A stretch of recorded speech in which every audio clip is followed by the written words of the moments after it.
આજે શ્રી પુરુષોત્તમ માસની કથાનો છઠ્ઠો દિવસ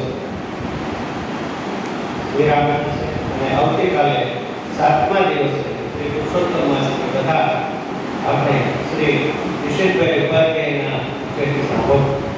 દેવોત્રી આપણા ઉપર અહેતુક કૃપા કરી રહ્યા છે અને 1 મહિના સુધી સતત આપણને કથા શ્રવણનો લાભ આપવાના છે. આ જ્ઞાન યજ્ઞની અંદર શ્રી લલિતભાઈ પણ તેમની સેવા આપી રહ્યા છે. જેઓએ પણ આની અંદર હાજરી આપીને અને અન્ય રીતે સહયોગ આપ્યો છે તેઓને અવશ્ય પુણ્ય પ્રાપ્ત થશે, એમાં કોઈ શંકાને સ્થાન નથી. કહ્યું છે કે ધર્મો હિ દેશામ અધિકો વિશેષો ધર્મેણ હિના પશુભિસ્સામઃ આહાર નિદ્રા ભય મૈથુનં ચ સામાન્ય મેતદ પશુભિર્ગણઃ. એટલે જે સામાન્ય મનુષ્યો છે એ લોકોએ તો શું વિચાર આવે કે આપણે આ શું જમશું?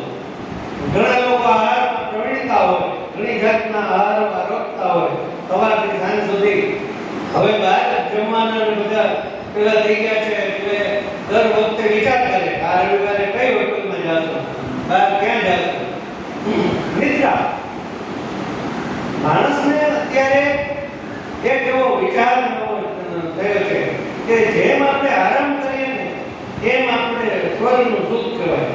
કે એને પલંગ ઉપર બેઠા બેઠા ટીવીનું રિમોટ ચલાવે, એસીનું રિમોટ ચલાવે અને કાંઈ કામ કરવાનું નહીં. એને લીધે એના સાઈડના પ્રશ્નો ઊભા થયા, ઓબેસિટીના પ્રશ્નો ઊભા થયા અને માણસોએ જીમમાં જવું. પહેલા માણસો જીમમાં જતા હતા, ક્યાંય જીમ હતા નહીં. ઝુંબા હતા, ક્યાંય ઝુંબા હતા નહીં.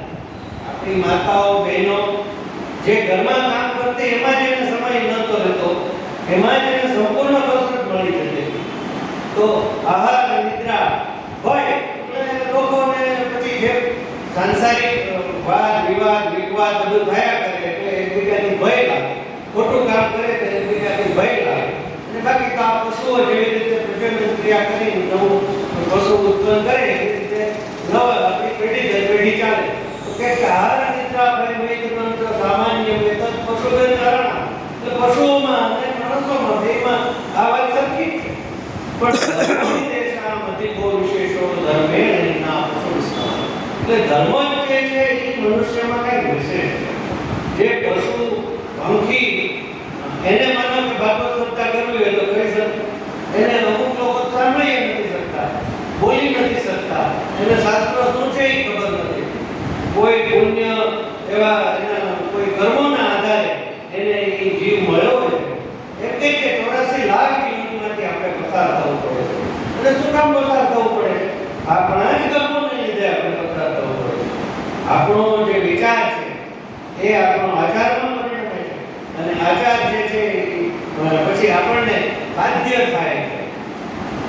તો જે આપણે સ્થાન દેવતા એવી રીતે નદીઓ જે આપણા ઉચ્ચ કક્ષાના મંદિરો છે, આપણે 52 પેલી માતાજીના પેલા છે અંબાજી, આરાસુરી, સોમનાથ.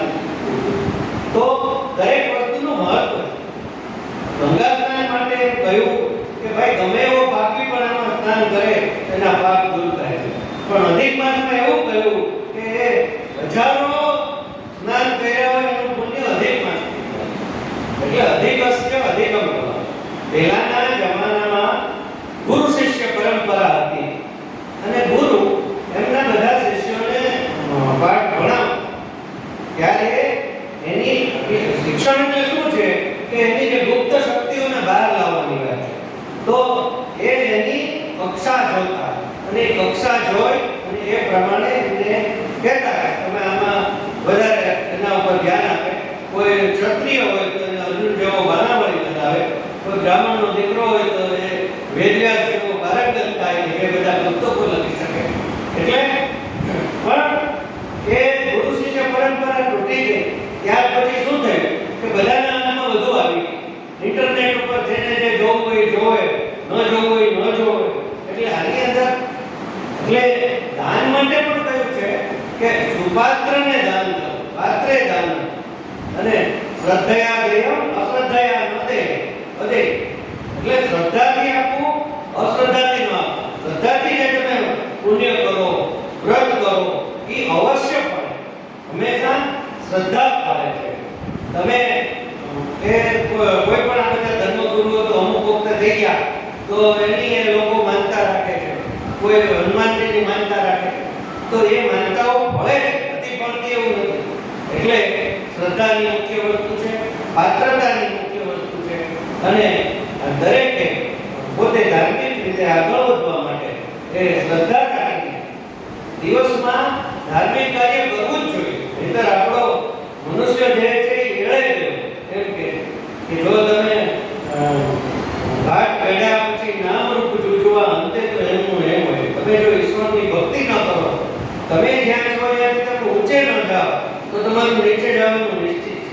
માટે આપણે જ્યાં જઈએ ત્યાંથી ઉપર જઈએ, શ્રદ્ધા રાખીએ, ધર્મ કાર્ય કરીએ, જપ કરીએ, તપ કરીએ, ઉપવાસ